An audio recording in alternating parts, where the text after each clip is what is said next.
پېښور کې د هجړاګانو ولې دومره زور دی؟ پېښور کې نن سبا هغه کارونه شروع شوي دي چې مخکې به دا کارونه په نورو ښارونو کې کېدل. د افسوس مقام دی چې پېښور اوس د بدکارۍ یا د جسم فروشۍ یو مرکز جوړ شوی دی. پېښور کې موږ هم اوسېږو، پېښور زموږ د زړه سر دی، خو د دې څه داسې ویډیوګانې تاسو سره شریکوم چې تاسو به وګورئ چې په دغه مقاماتو کې، په دغه ځایونو کې څه کارونه شروع دي.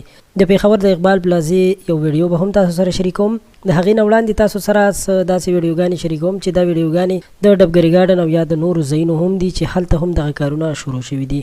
که تاسو وګورئ نو په پېښور کې د دې نه وړاندې داسې کارونه نه وو. داسې بې حیایانې به په پینډۍ کې، په اسلام آباد او یا د لاهور غوندې ښارونو کې کېدلې، هلته به جسم فروشیانې کېدلې. خو نن سبا په پېښور کې هم دا کارونه شروع شوي دي. د کلو علاقو نه هجړاګان او یا ښایسته ښایسته هلکان راځي، ځانونه یې هجړاګان جوړ کړي دي، هلته ناست دي او دوی خپل ځان دپاره ګاګ پیدا کوي، هلکان راولي، بدکاري ورسره کوي او هغوی نه پیسې اخلي. یعنې دوی په خپل ځان خرابوي او بیا د هغوی نه پیسې اخلي په بدل کې.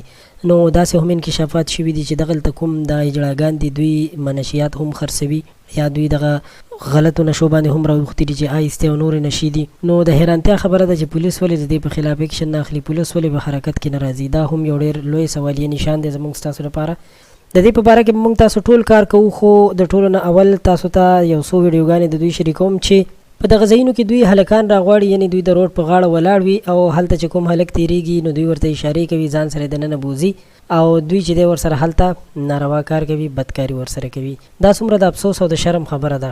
داسې خبرې او داسې معلومات چې دي دا موږ نه غواړو چې تاسو سره شریک کړو. خو د دې شریکولو شاته یو لوی راز دی او هغه راز دا دی چې په پېښور کې هر سړی خپل بچی د تعلیم دپاره رالیږي. نو د تعلیم دپاره رالیږلو نه مخکې دې دا سوچ وکړي چې د دې کارونو نه یې وساتي او د دې باره کې ورته ترغیب ورکړي چې داسې کارونه شروع نه کړي. نو که ستاسو دا ویډیو خوښه شوي وي، معلومات مو خوښ شوي وي، ویډیو لایک کړئ، زموږ چینل سبسکرایب کړئ. په آینده وخت کې به هم تاسو له تازه معلوماتو نه خبرو.